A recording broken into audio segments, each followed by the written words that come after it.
गो। नमस्कार दोस्तों, मैं हूं सौरभ शर्मा। आप देख रहे हैं भारत 24।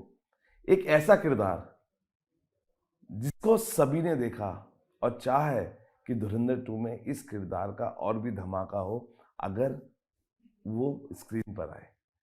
वो एक ऐसा किरदार था जिसने लाइमलाइट भी बटोरी, अपने किरदार में वो चमक भी बिखेरी, और वही चमक आज वो देश के सबसे बड़े थिएटर मंच नेशनल स्कूल ऑफ ड्रामा में मेरे साथ बिखेर रहे हैं।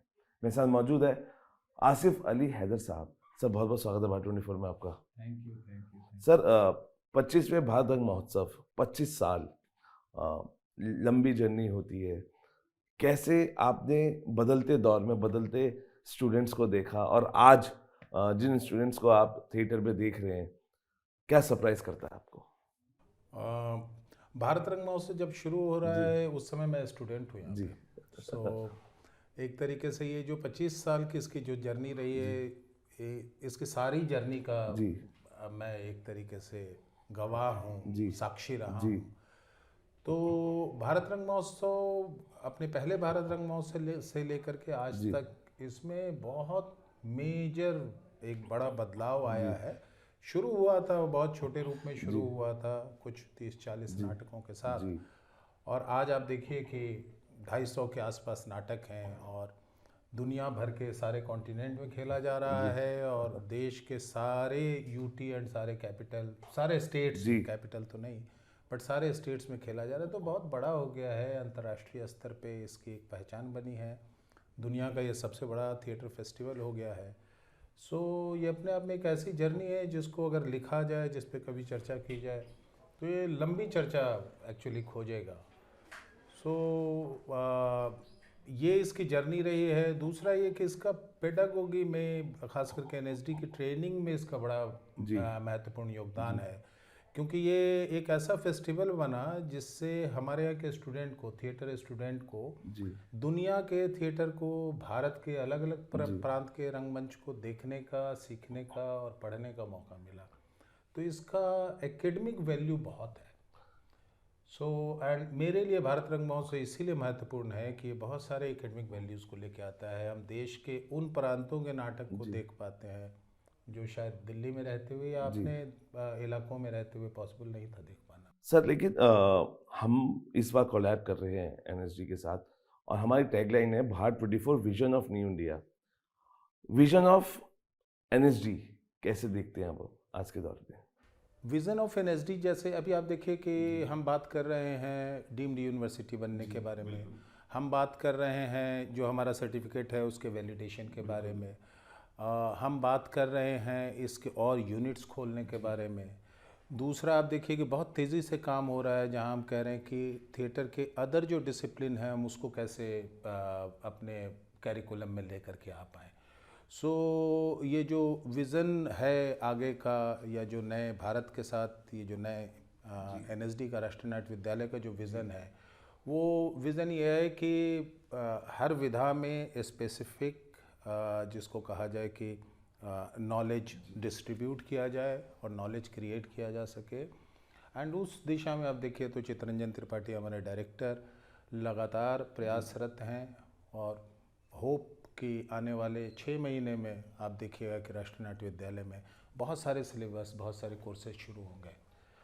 बिल्कुल आसिफ सर, अब उस किरदार की बात, जिसकी बहुत चर्चाएं हुई, जिस फिल्म की कास्टिंग की बहुत चर्चाएं हुई, और स्टेज पे हमेशा से इस कास्टिंग की बातें हुई है, चाहे वो आदित्य धरने की हो, मुकेश जी को सामने लाने की बात हो, उनकी तारीफों की बात हो, जो कास्टिंग प्रॉपर हुई, धुरंधर की सबसे ज्यादा चर्चा इस फिल्म की हुई। इस बाबू डकैत के जो किरदार को आपने निभाया, अगर थोड़ा हाईलाइट दे पाए, कितना दिल के भी करीब रहा। बिकॉज जब चर्चाएं हर एक किरदार की फिल्म की होती है, तो वो फिल्म की ताकत, कहानी की ताकत और कंटेंट की ताकत होती है। सी जहाँ तक कास्टिंग का सवाल है, मुकेश हम लोगों के बहुत पुराने दोस्त भी हैं। तो मैं लखनऊ में था और लखनऊ में एक नाटक कर रहा था लखनऊ रिपेटरी के साथ, एंड उसी दौरान मुकेश की टीम से फ़ोन आता है मेरे पास, और मैं इन बिटवीन द क्लास हूँ। तो पहले तो मैं उनको कहता हूँ कि मैं क्लास में हूँ यार, मैं अभी नहीं कर पाऊँगा, मुझे एक दिन का टाइम दो, मैं कल भेजता हूँ आपको। कुछ अपने बारे में कुछ एक सेल्फ टेस्ट टाइप से भेजना था। फिर दोबारा फ़ोन आता है, फिर दोबारा थोड़ा मैंने रूडली भी बोला, मैंने कहा कि समझ में नहीं आ रहा, मैं क्लास में हूँ यार। फिर जब तीसरी बार फ़ोन आया एंड हुआ कि नहीं अभी हम बैठे हुए हैं, प्लीज़ आप जो भी है, आप जो कुछ भी कर रहे हो, आप उसी का एक वीडियो बना के भेजो। तब मुझे लगा कि अच्छा मुकेश बहुत इंसिस्ट कर रहा है, दोस्त भी हैं हमारे, तो मुझे लगा कि मुझे करके भेजना चाहिए। मैंने भेजा और आधे एक घंटे के बाद उनका फ़ोन आया कि आप अपने डेट ये ब्लॉक करो। एंड देन मुकेश ने ये इंसिस्ट किया कि ये रोल आप ज़रूर करो, आप मना मत करना जी। तो ये जो मुकेश का कॉन्फिडेंस था, एक तो वहीं से कॉन्फिडेंस आया कि इट्स अ पोटेंशियल रोल। दूसरा, जब हमारी पहली मुलाकात हुई आदित्य धर के साथ मुंबई, उन्होंने बुलाया हम सबको एंड वहाँ सारी कास्ट बैठी और आदित्य ने जिस तरीके से एक्सप्लेन किया इस रोल को, और आदित्य की जो क्लैरिटी थी इस रोल को, क्या पूरी फिल्म को लेकर के, बाकी छोटे छोटे कैरेक्टर्स को लेकर के, वहाँ से कॉन्फिडेंस आया और समझ में ये आया कि इस रोल का एक भूमिका है सिनेमा में, ये एक भूमिका प्ले कर रहा है, ये यूं ही नहीं है, हाँ यूं ही नहीं है। जब ये कॉन्फिडेंस आया, आदित्य का कॉन्फिडेंस, तो एक तरीके से कंप्लीट वो एक एटमॉस्फेयर ऐसा था जहां आपको ये लगने लगा कि you have to perform your best, आप अपना परफॉर्म करें। आसिफ सर, जहाँ पे लगातार हम फिल्म रिलीज होती है, अगले दिन से फ्लैट्स देखते हैं, इतने करोड़ इतने करोड़, लेकिन धुरंधर ने वाकई में वो इतिहास रचा जो सही आंकड़ों के साथ पेश किया गया। आपको लग रहा है कि अब आंकड़े भी जब घुमा फिरा के प्रेशर क्रिएट करते हैं दूसरी फिल्मों पे, क्या आपको लगता है ये सही है, या हम कॉर्पोरेट की तरफ ज़्यादा बढ़ रहे हैं, या नकली दिखाने से क्या हो रहा है? क्योंकि हमने बहुत सारे आंकड़े देखे हैं, धुरंधर सबसे बड़ा एग्जाम्पल है, सही आंकड़ों के साथ पेश किए गए, और ये ताकत थी कंटेंट की, सच्चाई और ईमानदारी की। तो आपको लग रहा है कि ये जो फ्लैट्स हैं, ये कहीं ना कहीं कॉर्पोरेट की तरफ बढ़ते हुए प्रेशर क्रिएट कर रहे हैं? देखिए, एक तरह का धुरंधर प्रेशर तो है, बट ये इसको मैं कहता हूँ, ये धुरंधर एक हिंदी सिनेमा के लिए एक बहुत कुछ अच्छा होकर के आया है। क्योंकि अभी जो पिछले दिनों हम देख रहे थे कि हिंदी सिनेमा थोड़ा सा बिजनेस के मामले में बहुत अच्छा नहीं कर पा रहा था, धुरंधर ने एक ऐसा सुपर हिट दिया एंड ऐसा बिजनेस दिया। एंड उसके बाद आप देखिए कि बॉर्डर भी अच्छा बिजनेस किया। सो हिंदी सिनेमा को एक नई उम्मीद तो जगी है। दूसरा क्या है, मुझे लगता है कि धुरंधर ने एक तरीके की एक कल्ट फिल्म है, इसने एक लाइन खींच दी है। अब यहाँ से कंपैरिजन किया जाएगा आने वाली फिल्मों का, तो नई फिल्मों के लिए भी चैलेंज है, कॉरपोरेट घरानों के लिए भी चैलेंज है कि आप कैसे उस बिज़नेस को एट पार ले जाएंगे, कैसे सिनेमा के कॉस्ट को कंट्रोल रखा जाएगा एंड प्रॉफिट कमाएगी फिल्म, एंड वो प्रॉफिट जो है बाकी एक्टर्स एंड बाकी लोगों में डिस्ट्रीब्यूट हो पाएगा। सो कई मामले में ये बहुत कल्ट सिनेमा है। लेकिन आपकी सोच क्या कहती है, आज की फिल्मों में कंटेंट ज़्यादा है हमें या स्टार पावर? मेरे हिसाब से धुरंधर में कंटेंट आप देखिए, धुरंधर की ख़ास बात क्या है कि धुरंधर एक ऐसी फिल्म है जहाँ के बाद से मुझे लगता है कि फिल्म डायरेक्टर्स को भी सोचने पे मजबूर करेगा। क्योंकि आप देखिए कि इसमें जो छोटे कैरेक्टर्स हैं, जो छोटे किरदार हैं, उनकी बहुत महत्वपूर्ण भूमिका है पूरे सिनेमा में और पूरी कहानी में, और उसको आदित्य ने बहुत अच्छे से प्रेजेंट किया है। सो ये जो स्टार ओरिएंटेड फिल्में होती थी जहाँ उसी के इर्द गिर्द सिनेमा चलता था, मेरे हिसाब से वो बदलेगा, और वो बदलना सिनेमा के लिए अच्छा है कि क्योंकि जो छोटा किरदार है ये सारे मिल करके स्टार को बनाते हैं। स्टार अपने आप में कुछ बनता नहीं है, स्टार तभी बनेगा जब उसके इर्द गिर्द की दुनिया उसको बनाएगी। हम सब हमारे जो डायरेक्टर हैं नेशनल स्कूल ऑफ ड्रामा के, वो डायरेक्टर इसलिए हैं कि हम सब मिल के बनाते हैं डायरेक्टर, उनको हम मानते हैं। सो स्टार भी वैसे ही बनेगा। सो छोटे किरदार बहुत महत्वपूर्ण किरदार हैं, महत्वपूर्ण हैं। सो आई थिंक ये सिनेमा बदलेगा एक तरह के नैरेटिव को। देखिए, आज के दौर में जब मोबाइल हमारे हाथ में है, तो हमने हर जगह धुरंधर की रील्स बहुत वायरल हुई, उस पे भी दिल खुश होता है कि एक फिल्म है जिसका मैं हिस्सा हूँ, रील्स लगातार वायरल हो रही हैं, और मुझे लग रहा है कि एक टाइम ऐसा था जब स्क्रॉल करो तो धुरंधर निकल के आता था। अभी भी लोग तरह तरह की रील्स बना करके, मीम्स बना करके भेज रहे हैं। मतलब मैं तो टीचर व्यक्ति थिएटर से जुड़ा रहा, मैंने कभी नहीं सोचा था कि मेरे बारे में इतने सारे रील्स, इतने सारे मीम्स बनेंगे।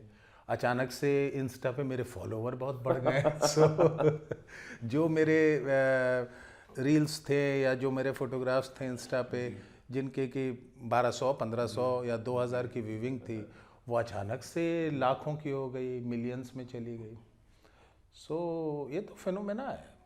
और ये जादू है, जादू है, जादू। It's magical. और ये मैजिक मुझे लगता है थिएटर का हमेशा से ही निकल के आया है, जब सच्चाई और ईमानदारी से आप कुछ बनाते हैं। सर, क्या आपको लगता है कि ओटीटी के दौर में सिनेमा का असली जादू कम हुआ है या और मजबूत हुआ है? मेरा ये मानना है कि सिनेमा का रीच बहुत बढ़ा है ओटीटी के दौर में। सिनेमा स्क्रीन पे आ रही है, सिनेमा ओटीटी पे आ रही है, तो जो पहले कुछ लोग समाज का एक हिस्सा स्क्रीन तक पहुंचता था, ओटीटी ने उसको घर घर तक पहुंचाया है, सो उसका रीच बहुत बढ़ा है। इंटरनेशनली भी इंटरनेशनली भी रीच बढ़ा है, आपको आराम से दुनिया में बैठे हुए लोग देख रहे हैं। सो बट सिनेमा हॉल का जिंदा रहना मेरे लिए बहुत ज़रूरी ज़रूरी है, है, बिल्कुल। एंड लोगों को सिनेमा हॉल में जाकर के सिनेमा देखना वापस से शुरू करना होगा। आई थिंक अनुभव सिन्हा भी इस बारे में मैं कहीं सुन रहा था, जहां वो बार बार कह रहे थे कि मेरी कोशिश ये है कि लोग सिनेमा हॉल तक पहुँचें। तो मुझे लगता है कि वो बहुत वाजिब चिंता है। अच्छा, आजकल फिल्मों पर बॉयकॉट ट्रेंड ना सर बहुत आम हो गया है। क्या ये क्रिएटिव फ्रीडम के लिए आप खतरा मानते हैं? और मैं ख़तरे की तरह तो नहीं देखता हूँ। एक नए तरह का समय है और नए तरह के कंटेंट आ रहे हैं, तो आई डोंट थिंक कि ख़तरा है। अब देखिए ना, सिनेमा अभी भी लोग कह रहे थे ना सिनेमा को कि हिंदी सिनेमा पता नहीं क्या होगा, वो उसका क्या होगा, बट आप देख लीजिए, ये धुरंधर आया है, एंड इससे आप देख लीजिए सिनेमा की ताकत, आप देख लीजिए। लेकिन सो अगर सर, आप बेहतर सिनेमा बनाएंगे, अगर अच्छा सिनेमा बनेगा, देन मुझे लेकिन नहीं जिस लगता है तरीके से खतरा है। एक पक्ष बॉयकॉट ट्रेंड चलाता है किसी फिल्म के लिए, आपको नहीं लगता है कि ये सच में क्रिएटिव फ्रीडम के लिए बॉयकॉट ट्रेंड जो है? देखिए, मतलब मुझे तो ये बात समझ में नहीं आती है, जैसे लोग बात करते हैं कि एजेंडा है। अरे किस सिनेमा का एजेंडा नहीं होता है, आप मुझे ये बताइए। अभी हम और आप बैठ करके बात कर रहे हैं, इसका भी एक एजेंडा है। बिना वजह हम नहीं बैठे हुए हैं, हमारे पास कोई वजह है। सो आदित्य धर के पास अपनी बात कहने की वजह है। सो मुझे नहीं लगता है कि इस तरह के बैकआउट कट की बात होनी चाहिए। ये अपना अपना पर्सपेक्टिव है, अपनी अपनी आइडियोलॉजी है, अपने अपने तरह के सिनेमा की बात है, बट मुझे नहीं लगता है कि इससे सिनेमा का कोई भला होगा। क्या सेंसर बोर्ड की सख्ती जरूरी है या क्रिएटर्स को पूरी आजादी मिलनी चाहिए? देखिए, मैं सर्टिफिकेशन के पक्ष में हूँ जी। कि सर्टिफिकेशन होना चाहिए, एंड जो सेंसर बोर्ड हमारा करता है, सेंसर बोर्ड हमारा सर्टिफिकेशन का ही काम करता है, और वो कहता है कि ये ए सर्टिफिकेट है, ये यूए सर्टिफिकेट है, ये यू सर्टिफिकेट है। Certification is needed. हाँ, एंड जहाँ तक क्रिएटिव फ्रीडम की बात है, मुझे लगता है कि हमारा सेंसर बोर्ड या हमारा जो लोग इसको नियंत्रित करते हैं, वो सेंसेबल एनफ लोग हैं। आप देखिए, बहुत सारे ऐसे कंटेंट जहाँ लगता है कि ये कंटेंट ज़रूरी है, उसको वो आने देते हैं, उसको रोकते नहीं हैं। सर्टिफिकेशन उसका बिल्कुल अलग तरीके से करते हैं। जैसे इस फिल्म को आप देखिए, ये ए सर्टिफिकेट सर्टिफिकेट, बिल्कुल। इसको कोई यूए सर्टिफिकेट नहीं दिया गया। ऐसा नहीं है कि इसको लेकर के सेंसर बोर्ड जो है बड़ा पक्षपाती हो गया एंड उसने कुछ खुला हाथ दे दिया, बिल्कुल नहीं दिया।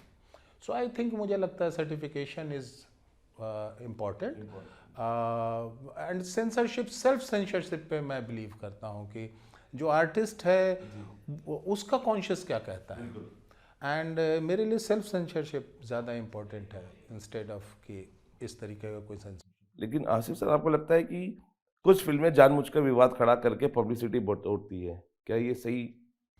बिल्कुल करेक्ट है। कुछ हम विवाद खड़े करते हैं, विवाद खड़े करके पब्लिसिटी बटोरते हैं, बट मेरा ये मानना है कि सबको जिस तरीके से फ्रीडम ऑफ एक्सप्रेशन है, उनको अपने तरीके से उनकी बात कहने दीजिए।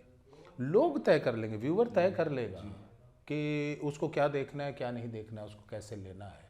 मुझे नहीं लगता है कि उसकी बहुत चिंता करनी चाहिए हमको। क्या आपको लगता है आज भी, क्योंकि हम इतने सारे स्टूडेंट्स देखते हैं, टैलेंटेड हैं, क्या टैलेंट सच में स्टार किड से ज्यादा संघर्ष करता है? टैलेंट स्टार किड से ज्यादा संघर्ष करता है आज भी, स्ट्रगल? मुझे ये लगता है कि ये जो हम लोग बात करते हैं स्टार किड, नेपोटिज्म, मुझे ये बात बहुत समझ में नहीं आती है। इसलिए नहीं आती है कि अगर एक डॉक्टर का बेटा अगर डॉक्टरी करता है तो क्या दिक्कत है। एक एक्टर का के घर परिवार के लोग अगर अभिनय में जाते हैं या सिनेमा में जाते हैं, तो मुझे इसमें कोई गलत नहीं दिखता है। और जहाँ तक स्टार किड की बात होती है, तो हमने बहुत सारे स्टार किड को देखा है। सब सुपर हिट होते हैं। अक्षय खन्ना की हाँ, मतलब तमाम। अब नाम लेने की ज़रूरत नहीं है। हमने बहुत सारों को देखा है जिनकी लॉन्चिंग बहुत अच्छी हुई, सब कुछ अच्छा हुआ, बट समहाउ वो अच्छा नहीं कर पाए। हमने बहुत सारे ऐसे लोगों को देखा है जो कहीं से नहीं थे, आए और आकर के उन्होंने बहुत गजब काम किया। आज पंकज त्रिपाठी आ रहा है, आप पंकज त्रिपाठी को देखिए, नो वेयर, गोपालगंज के गांव के एक छोटे से गांव का एक लड़का निकलता है और निकल करके कैसे कैसे रंगमंच और रंगमंच से सिनेमा, और सिनेमा में आज आप देखिए। सो पंकज कौन सा स्टार किड है, और किस स्टार किड ने पंकज को रोक दिया या नवाज को रोक दिया? शाहरुख। सबसे बड़ा एग्जाम्पल तो शाहरुख है, अक्षय है। सो ऐसे बहुत सारे लोग हैं। तो आई डोंट थिंक कि राजकुमार राव, हाँ, राजकुमार राव, अभी अभी तो बहुत सारे एक्टर्स हैं, बहुत सारे एक्टर्स हैं। सो आई डोंट थिंक कि ये बहुत ज़्यादा स्टैंड करता है। अच्छा, आपको लगता है कि थिएटर की जड़ों के बिना सिनेमा अधूरा है? सी सिनेमा टेक्नोलॉजी का एक नया इन्वेंशन है, और अगर आप शुरुआती सिनेमा देखिए तो हमारे यहाँ जो थिएटर के लोग थे, जो थिएटर की कंपनियां थी, वो सिनेमा कंपनियों में बदल गई। सो एक तरीके से इसी का एक्सटेंशन है, थिएटर का एक्सटेंशन है, एंड थिएटर एंड सिनेमा आपस में कोलैबोरेट करते हैं। So it's a collaborative nature का मीडियम है, एंड हमारे बीच में, थिएटर और सिनेमा के बीच में कोई राइवलरी है ही नहीं। लेकिन आप ही की इसी बात का एक्सटेंशन है, बदलते दौर में क्या एनएसडी अपनी परंपरा और आधुनिकता के बीच संतुलन बना पा रहा है? मैं देख पा रहा हूँ कि वो संतुलन हम लोगों ने एक तरीके से कायम किया है। आप अगर इस भारंगम को ही देखिए, क्योंकि ये शोकेसिंग है एक लार्ज इंडिया का, तो आप इसमें भी देखिएगा कि कैसे परंपरागत नाटक हैं, कैसे लोक नाटक हैं, एंड कैसे बिल्कुल आधुनिक और इंटरनेशनल नाटक हैं। इवन हमारी पढ़ाई में, पूरी पेडागोगी में, हम नाट्यशास्त्र भी पढ़ते हैं, हम आधुनिकता भी पढ़ते हैं, हम डिवाइसिंग भी पढ़ते हैं। सो उसका एक बैलेंस तो शुरू से बना के रखा है एनएसडी ने। सर, आखिरी दो सवाल। साउथ सिनेमा की बढ़ती पकड़ के बीच हिंदी फिल्म इंडस्ट्री को क्या बदलाव करने चाहिए? और मुझे लगता है कि ये जो कंटेंट है, और धुरंधर एक टेम्पलेट है। मेरे ख्याल से धुरंधर का अगर हम टेम्पलेट लें और उससे थोड़ा सा समझने की कोशिश करें, क्योंकि क्या है, आज की डेट में हमारे पास इंफॉर्मेशन, हमारे पास रियलिटी, एवरीथिंग ऑन टिप है। तो उस सब को अगर हम ध्यान दें, उस सब को अगर हम देखें, तो आई थिंक हिंदी सिनेमा बिल्कुल सही रास्ते पे चलेगा। अब वो ज़माना नहीं है जहाँ कि स्टार एक सिनेमा को खींचता है, अब वो ज़माना रहा नहीं। आसिफ सर, बहुत सारे स्टार्स अभी ब्रेक ले रहे हैं कामों से, लेकिन उनको बोल दिया जाता है संन्यास ले रहे हैं। आप कैसे देखते हैं? बिकॉज क्या हमारे पास इतने सारे प्रोजेक्ट्स हैं, हम लगातार शूटिंग्स में बिजी हैं, इस वजह से थकान महसूस होती है, या स्क्रिप्ट की चॉइसेस ऐसी हैं? क्योंकि अरिजीत ने भी अपने ब्रेक लिया तो लोगों ने कहा संन्यास ले लिया गया है। आप इसको कैसे देखते हैं? सी एक्चुअली क्या है, ये जो सिनेमा और सक्सेस की दुनिया है, जिनको हम कह रहे हैं कि जो लोग आराम ले रहे हैं, ये ना बहुत हेक्टिक दुनिया है। इसमें जब आपको एक बार जब सफलता मिलने लगती है और जब एक बार आपको काम मिलने लगता है, तो सच में अपनी तरफ देखने का समय नहीं मिलता है। और मुझे लगता है कि किसी भी आर्टिस्ट के लिए अब रुक करके थोड़ा सा अपने सेल्फ को समय देना, एंड सेल्फ को एनालाइज करना, अपने आप को देखना, ये बहुत ज़रूरी है। एंड ये जो लोग ब्रेक ले रहे हैं, मुझे लगता है कि शायद वो अपने आप को री इन्वेंट करने के लिए ब्रेक ले रहे हैं, एंड दैट इज़ गुड। वो हमें समय देना चाहिए। जैसे अभी आप देखिए ना, पंकज ने थिएटर शुरू किया, बिल्कुल, मैं 12 उससे साल आज, बाद। हाँ, मैं उससे आज पूछने वाला हूँ कि लाइलाज। भाई वाई, क्यों तुमको ऐसा लगा कि थिएटर की तरफ जाना चाहिए? मुझे लगता है कि पंकज अपने आप को री इन्वेंट कर रहा है वापस से। 12 साल बाद। 12 साल बाद, 12 साल बाद, लंबा अरसा है, बिल्कुल। लंबा अरसा है। सो आई थिंक इसलिए भी लोग थोड़ा सा बीच में एक अपना वो समय लेते हैं जहाँ वो खुद को री इन्वेंट करें। और आखिरी जाते जाते, क्योंकि फिल्म एक साथ शूट हुई है, आप उस फिल्म का हिस्सा है, थोड़ी सी एक फायर अगर आप दे पाए धुरंधर 2 के लिए। इस फिल्म में मेरा जो साबका पड़ा, वो रणवीर और अक्षय, दो लोगों के साथ मेरे सीन रहे। एंड दोनों बहुत फैंटास्टिक एक्टर हैं। और मुझे लगता है कि ये जो अक्षय धुरंधर 1 अक्षय की खूब चर्चा हुई, एंड आई थिंक धुरंधर 2 रणवीर सिंह की फिल्म है और रणवीर की चर्चा होगी। एंड मेरा जो एक टीचर भी कहता है और मेरा इतना जो लंबा पढ़ाने का अनुभव और अभिनय को देखने और सिखाने का अनुभव रहा है, रणवीर ने बहुत अच्छा काम किया है और रणवीर का वो अच्छा काम लोगों को दिखेगा। I am very sure. And ये बात मैं बीइंग ए टीचर बोल रहा हूँ, क्योंकि मैं टीचर हूँ तो मैं वो देख पाता हूँ जो होता हुआ, जो अंदर हो रहा है। रणवीर के अंदर बहुत कुछ हो रहा है, वो आपको धुरंधर 2 में 100% आपको देखने को मिलेगा। थैंक यू आसिफ सर, आपने हमसे बात की। देखिए एक कहावत है, धुआं वहीं उठता है जहाँ आग लगती है। आसिफ भाई ने एक हल्की सी फायर लगाई है और मुझे लगता है रणवीर अपने किरदार से वो धुआं उठाएंगे जब धुरंधर 2 रिलीज होगी। जाते जाते आसिफ भाई के लिए कहना चाहूँगा, फिल्मों की भीड़ में जो सच की मशाल रखते हैं, हर फ्रेम के छिपे सवाल रखते हैं, लफ्ज उनके सिर्फ बयान नहीं ऐलान होते हैं। आसिफ अली हैदर खान सोच में अपने तूफान रखते हैं। आसिफ भाई बहुत बहुत स्वागत, थैंक यू हमसे जुड़े आप और हमसे बात की, और थैंक यू हमें वो हाईलाइट देने के लिए जिसका सभी को बेसब्री से इंतजार है। शुक्रिया। फिलहाल अभी के लिए इतना ही, आप बने रहिए भारत 24 के साथ। Thank you.